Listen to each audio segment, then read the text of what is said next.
53 ஆண்டுகால அதிமுக மிக சிறப்பா ஒரு போன வாரத்துக்கு முன்னாடி அங்க இருந்த இதுல பார்க்கும்போது சசிகலா அவர்கள் அதை குறிப்பிட்டு ஒரு சில விஷயங்கள் சொன்னதை நான் நினைக்கிறேன். திமுக திருட்டு கட்சி, திருடர்கள் கட்சி அப்படின்னு சொன்னாங்க. யாரு? சசிகலா. எங்க சின்னம்மா சொன்னாங்க. சின்னம்மா தான் சொன்னாங்க. ஆனா அந்த 53ஆம் ஆண்டு விழால போன எல்லாரும் ஒரு சேர் எடுத்துட்டு போயிட்டாங்களா?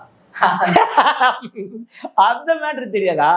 முதல்ல நான் எதுக்கு சிரிச்சல்லா, திமுக திருட்டு கட்சின்னு சொல்றதுக்கு சின்னம்மாக்கு எவ்வளவு கட்சம் இருக்கணும். ஏன்னா பரப்புன அகரகாரம் சிறையில 4 வருஷம் உள்ள இருந்தவங்க. அது என்ன கேஸ்ல? திருட்டு கேஸ்லதான்.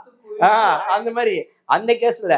ஆனா திமுக கார ஆளுங்கெல்லாம் கட்சிக்காரங்க உஷாருப்பா. எப்படியும் இவன் அந்த ஆட்சி கட்டில உட்கார போறது கிடையாது, அந்த சேர்ல உட்கார போறது கிடையாது. போட்ட சேர்னாச்சும் நம்ம எடுத்துன்னு போயிடலாம் சொல்லிட்டு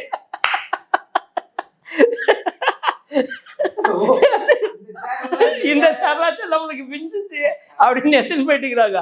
முன்னெல்லாம் இந்த வாழைப்பந்தல், வாழை மரம், அண்ணாச்சி பழம் இதெல்லாம் கட்டுவாங்க, அதை தான் எடுத்துன்னு போவாங்க. இப்போ ஒரு படி தாண்டி சாரியை தலைமையில வச்சு தீன்னு போக ஆரம்பிச்சுட்டாங்க. சூப்பர்யா.